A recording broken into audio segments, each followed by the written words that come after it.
Добар ден! Во студиото го поканивме овде во Европскиот парламент Кнут Флекенштајн, германец, социјалист и европски пратери.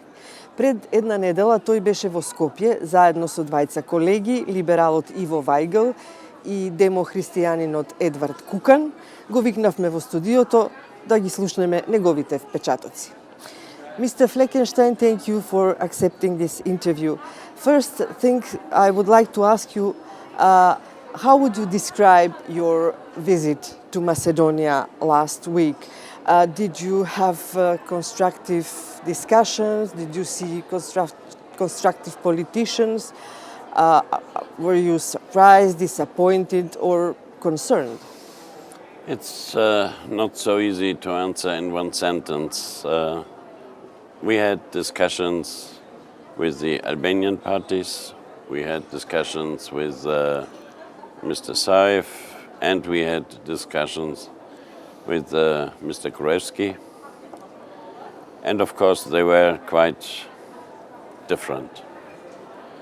And at the end there stays the concern that democracy doesn't work for the time being. I had the clear feeling that the Albanian parties and the Social Democrats, they stick to their cooperation, but it doesn't help if the president doesn't give the mandate and the in fact opposition party is not willing to move. And I have no idea for the time being how to solve that problem. 3 months after the elections, Macedonia does not still have a government, but the nationalistic rhetoric is increasing. Are you concerned about the stability, about inter-ethnic relations? Mogherini, when she was in Skopje, she said, "Don't play with fire." What kind of fire? Really a fire? I hope not, but we both know what Madame Mogherini thought when she said that. We should avoid everything which is really an inter-ethnic conflict, which is for nobody to win, I would say.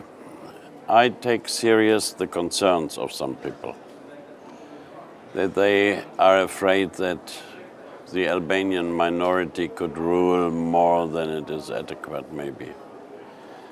But if you really read the program of the 67, then it's... The 67 deputies. Yeah, then it's, for me, very difficult to see what could be meant. And so I think we in the European Parliament should be clear on the one hand side that democracy means change, and maybe next elections change back, who knows. But on the other hand, we should at least seriously speak also with the people who are concerned that the country goes in a way away from their own identity. So it's not only our task or our duty to fight for democracy, but also for understanding. And we should do that a bit more than we did until now. Now, some people from VMRO who will watch this, they will say, yeah, you know, Mr. Fleckenstein is socialist, so he would like to support the socialists in Macedonia. Of course, I'm a social democrat, but you have seen we were there with the Liberal Party, with the EPP, the People's Party, and us, and a conservative commissioner, Han, a good friend of Mr. Kurz in Vienna, coming from Austria. And we all said the same things. And I'm very sure that Mr. Gruevski, when he arrives today in Malta to the EPP Congress, he will hear very clear words from Chancellor Merkel, from everybody who he will meet. Because even if you think that it's a totally wrong policy, the voters have voted and the coalition built is absolutely legal, so you have to respect that. Now VMRO talks about Tirana platform. The socialists talk about the program of the new government. So this is kind of dialogue of death. What do you think about that? Very clear, I'm one of the few probably who really read this platform. And I can't find anything which is really dangerous for a country. Maybe I misinterpret, but what I can read, there's nothing dangerous.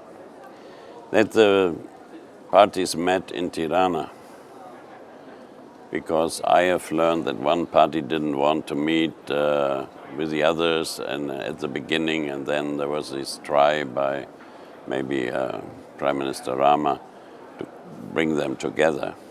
So that was the reason of their trip to Tirana. So that's what I've heard. But anyway, this was not the most helpful action done, because of course many people also on the streets did not read this platform.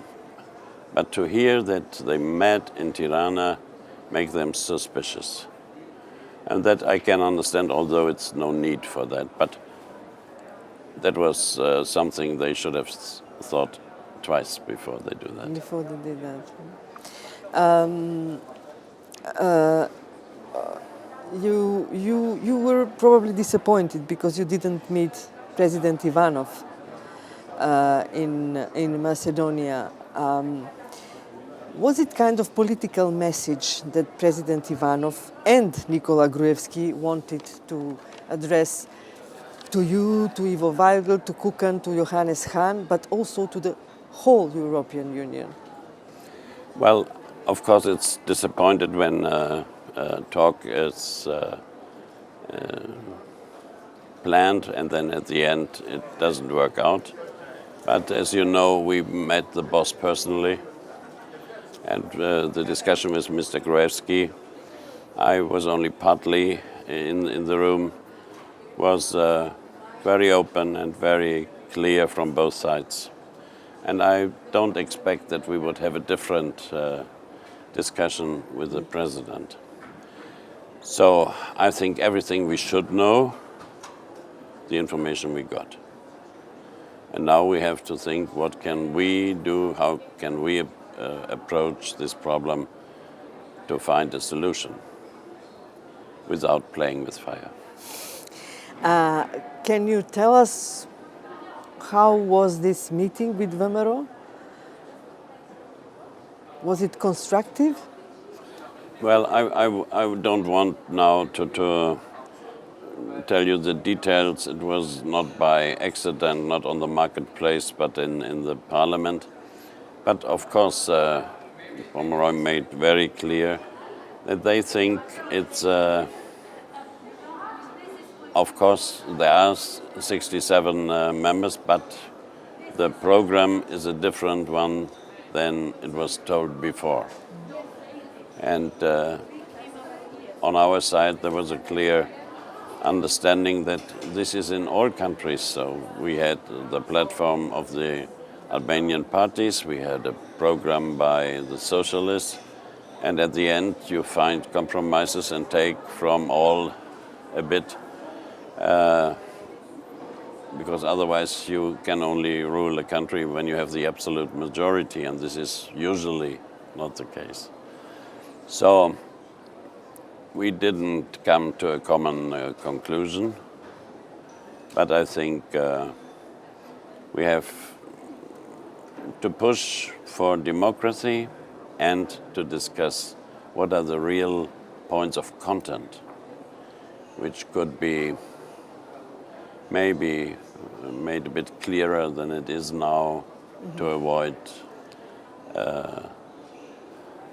an improving of demonstrations on the streets and hopefully soon a start in the parliament with a good government or with the government, hoping that the path to the EU can continue. It's now nearly 3 years ago that the last time serious work could be done.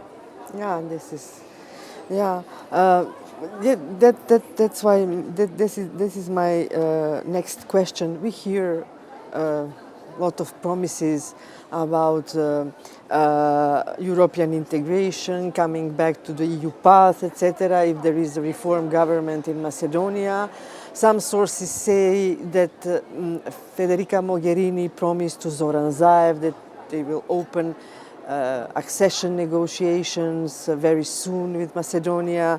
But we know as well that Macedonia cannot start the negotiations because of the Greek veto.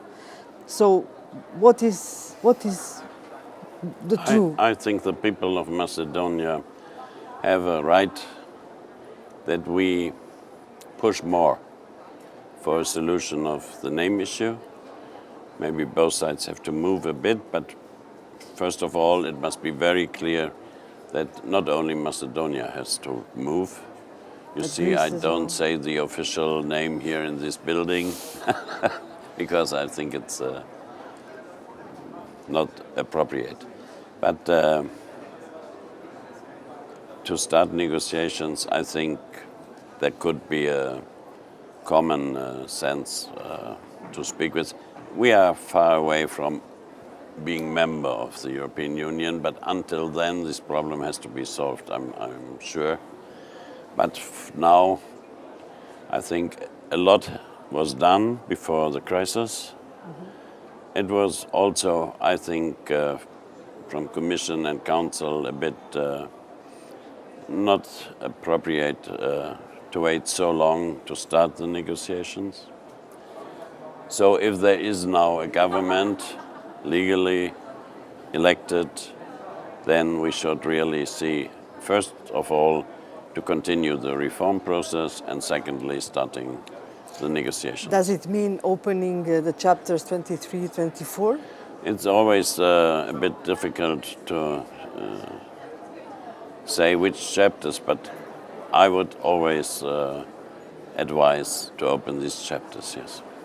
Now, some sources say as well that European Union may introduce targeted sanctions for some individuals. Mm-hmm.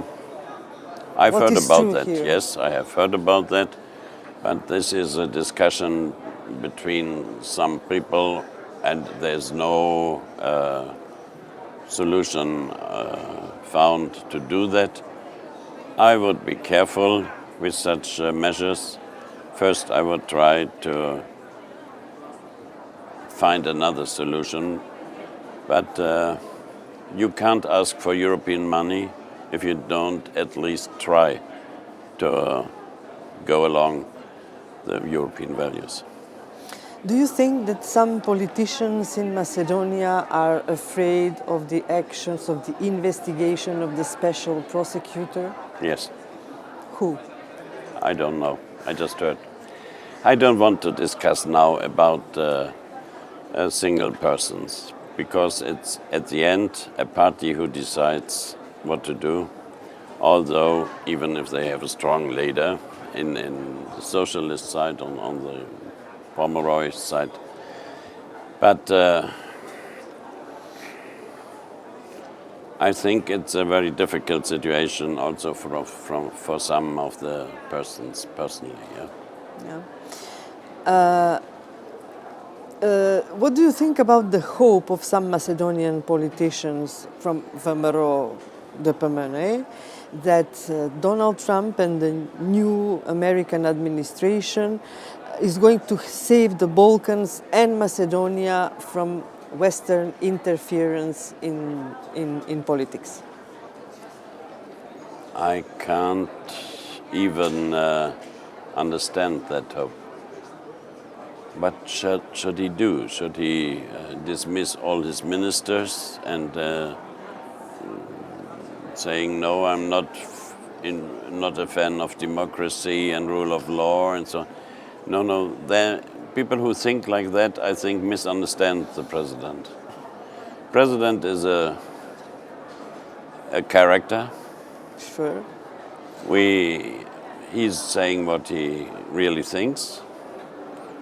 I appreciate that, although I don't appreciate everything what he is saying. But that he is a guy who doesn't care at all about democracy, rule of law, and so on, I cannot see. And so I don't think that where does he want to lead the country then? If not to the European Union, his partner, as a 52nd or 3rd country of the United States, probably not. To prepare it for a good future with Moscow, probably not. So I think this is one of the fairy tales people are sometimes discussing, but has nothing to do with reality. These people was encouraged by the statements of Donald Trump on Brexit and on European Union will not exist, other countries will go Yeah, but out. there you have to realize that there is a little difference between Great Britain and Macedonia. The one is a big economic power. And of course, it's always easier for countries outside the EU to make deals one by one.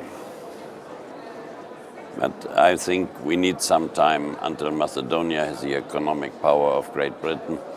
So that can't be the message you can interpret from Washington. Thank you very much. Thank you for inviting me.